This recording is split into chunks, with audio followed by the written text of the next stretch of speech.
the United States. So let's say it's Kaiser, and there's even an authorization difference between Southern and Northern California. That's how specific they are. So Kaiser, Southern California, and it tells you if it's in a TIF, there's PDF. It really doesn't matter because we can convert it. But let's do this. So this is what the Kaiser special authorization looks like. And basically, if you have express imaging, what they will do is they'll come back to you and they'll say, you know, Kaiser will not release the medical records to us without a special authorization. And they will email this form to us, to you, to me, whoever the case manager is, the GA that's working on the case. All this information is already pre-populated. Hopefully this section here is not, it's blank. And same thing here, it should be blank. They're requesting here, if you look on the authorization, they're requesting to have the records sent electronically opposed to mail or pickup or paper, just because it's so much faster. Jolie, real quick. Uh-huh. So you're saying that since some medical record companies will not accept, they need their own authorization forms, even Correct. though you can find them on the ones that they require on their website, they will usually email you what they need? Correct. Okay. They want it on their own logo, their own, because each facility has their own, believe it or not, you can't just make up a form. It has to be, you know, through their regulations and compliance and all that. Even Kaiser, whatever verbiage is in this authorization, and it might be on the second page, even though it doesn't need to be signed.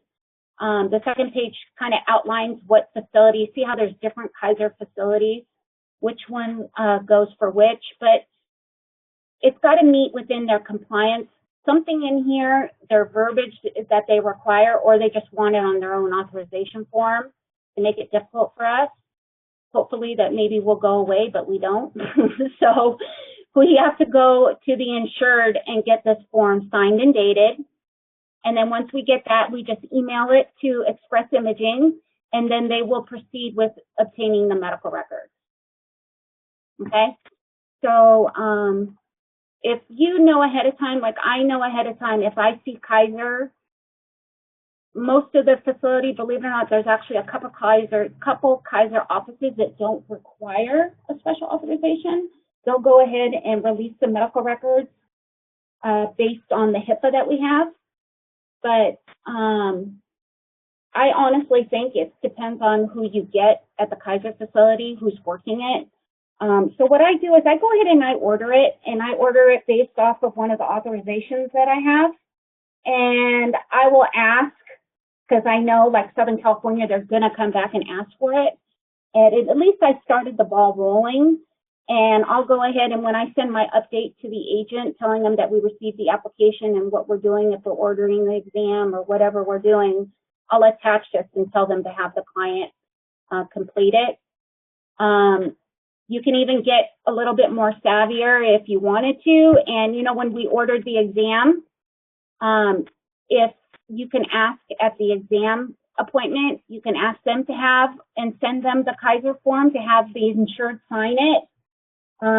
Or if a HIPAA or an HIV consent form, lots of times when the exam is done, they'll automatically complete a HIPAA and an HIV consent form.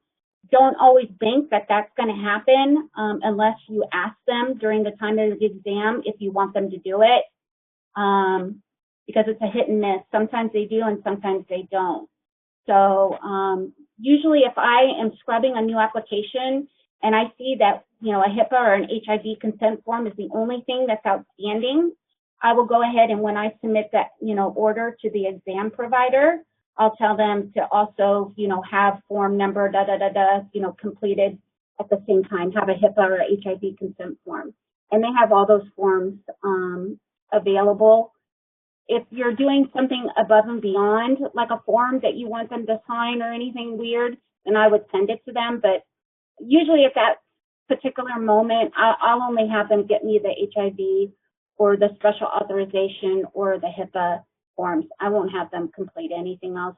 in a sense, if you go back to the agent and you tell him you need these forms that, were required and actually sent to him, and he didn't send everything back, it's kind of, especially if they're going to be sending your GA a lot of business, it's more of a learning experience for them to know that they need to really get these forms. So, I mean, if it's just a onesie thing kind of thing, I'll just have the exam provider do it.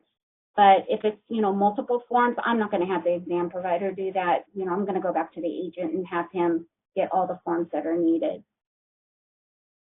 Okay? Okay, thanks. I wanted to show you what it looks like. Oh, wait.